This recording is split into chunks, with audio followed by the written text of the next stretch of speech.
Hey guys, I'm Nathaniel, tax consultant, owner of NN Tax Services, right behind me. And I'm here to start this channel to give a little bit of advice when you're first doing your taxes, or if you've been doing your taxes and you're always end up paying every year. And also to ask for help on my STI build.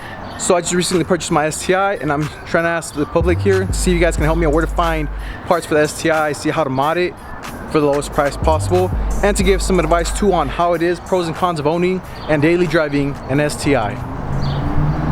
So let me start off with giving some tax updates. If you're still waiting for your tax refund, the IRS usually before COVID would take 3 to 4 weeks to send refunds, but right now due to COVID they are taking from 6 to 9 weeks. So if you haven't received your refund yet, do not worry. It's just taking them a little bit longer because they are backed up. And if you haven't claimed your stimulus money, you have to file for 2020. Once you file, you'll receive your stimulus money in about a month or two once you file.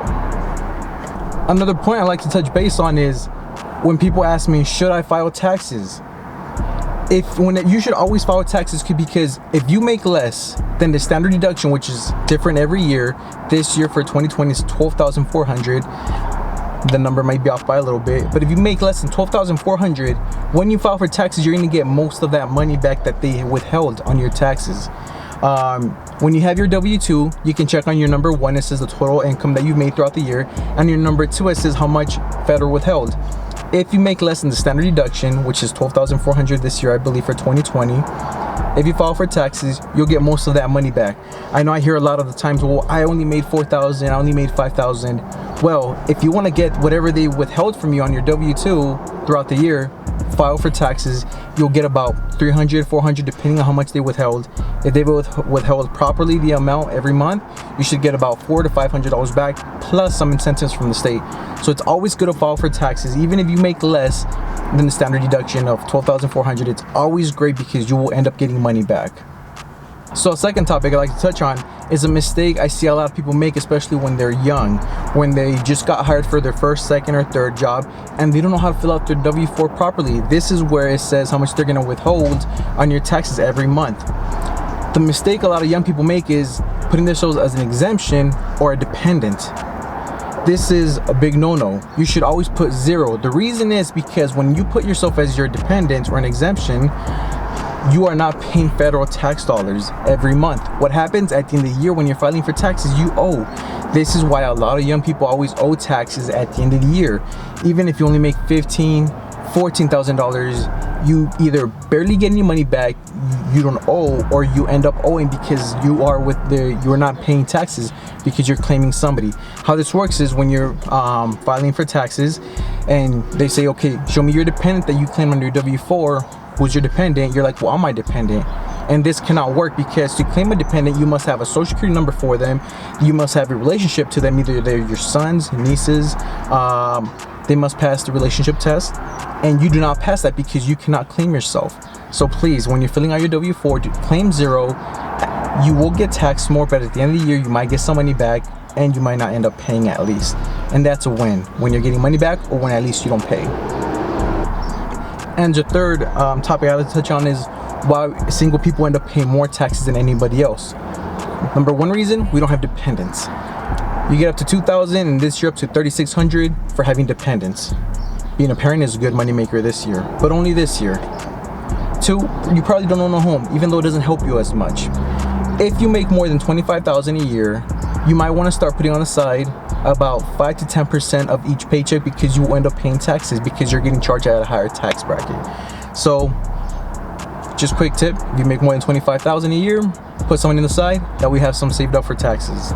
Or when you're filling it out on your W-4, there's a portion where you can add how much they can take out extra every single month. Depends how you want to manage your money. Now to the part I know you're all waiting for, pricing of an STI. So I live in California, and me personally, I did my homework. I looked up online to see what the pricing was, the median pricing for an STI before I purchased mine, and I only found one video where it told me the price. So I hope I don't get in trouble for this, for giving out this the price I paid, the interest rate. But I'm just trying to help out anybody who's interested in buying an STI, pros and cons of daily driving and owning an STI. So let me start with the pricing. I personally paid $37,800 for this STI. It's a base model STI at a 2.49 interest rate. So what they're telling me is that, you know, there's a limited number because of COVID-19, so the interest rate went up. But 37K, I saw somebody else paid 38, so I was like, you know what, I paid around the same range. I am in California, so I did have to pay more on taxes. So if you're interested in owning an STI and they're charging more than $37,800, feel free to put your email on the comment section. I will email you. I'll try to connect you with the guy if you got it. I don't know, it depends. Let me know how much you paid and if that's a good deal, or so others can see, and I'll connect you guys so that I'm not making any money off it. I'm not getting nothing on the side. I'm just trying to help out somebody who wants an STI like I've always wanted an STI, and now I can afford it. So if you guys are interested in getting an STI, let me know. I paid $37,800 at 2.49 interest rate. Interest rate was a little bit higher for a new car. Usually it's lower for new cars, but due to, I guess, the limited number due to COVID, the interest rate did go up. I've heard that somebody last year bought a 2019 for 1.49, so maybe the interest rate is a little bit high. But if you're interested in owning an STI and you see that my price, it was okay, I could probably connect you with the guy and get you an STI for that price. And now, daily driving an STI.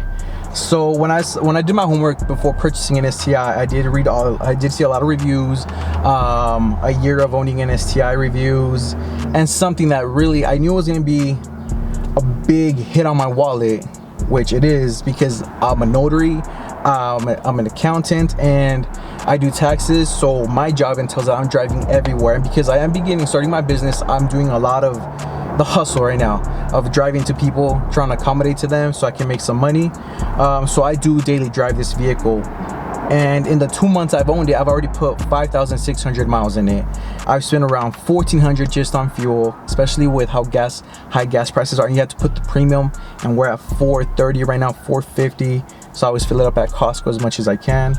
But gas prices, gas is killer. It is a gas guzzler, but you do want to step on it at times. You are happy when you're stepping on it. So if you have the money, you have the budget, there's nothing wrong, and you can afford paying those high gas prices, filling up your tank.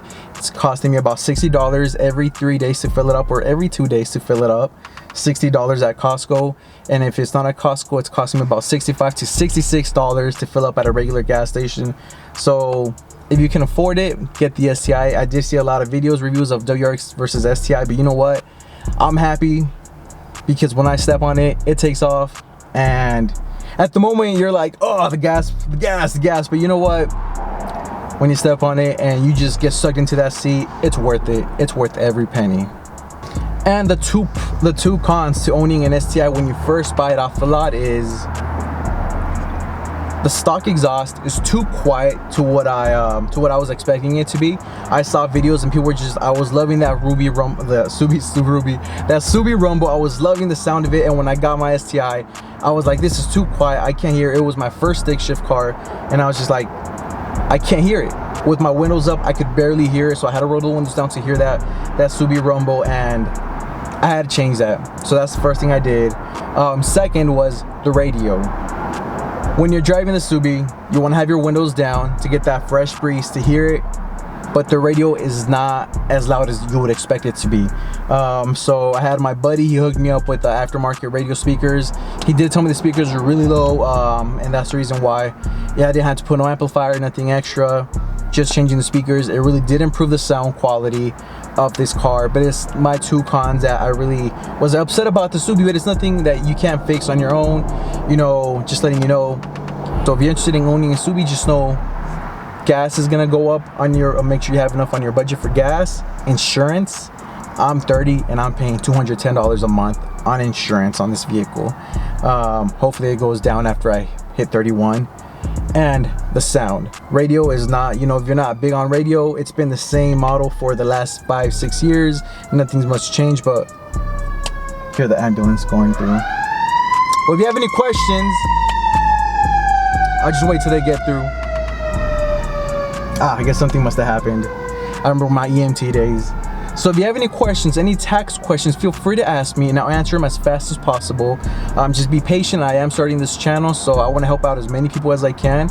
If you have any questions, feel free to ask on the comment section. I don't have any followers, so I will make sure I try to answer all your questions as fast as possible, either by video or on the comment section, and I will follow up with another video where I'm trying to ask you guys where to get some wheels, because I'm trying to get some tires, some wheels, but they're just out of stock right now due to COVID. I'm looking at Fitment Industries, I'm looking at Subi Speed, and I just can't find any wheels anywhere for my Subaru, and it's really depressing because I want to fix it up and they are just backlogged on wheels and I can't find them anywhere. So yeah, have a nice day, guys.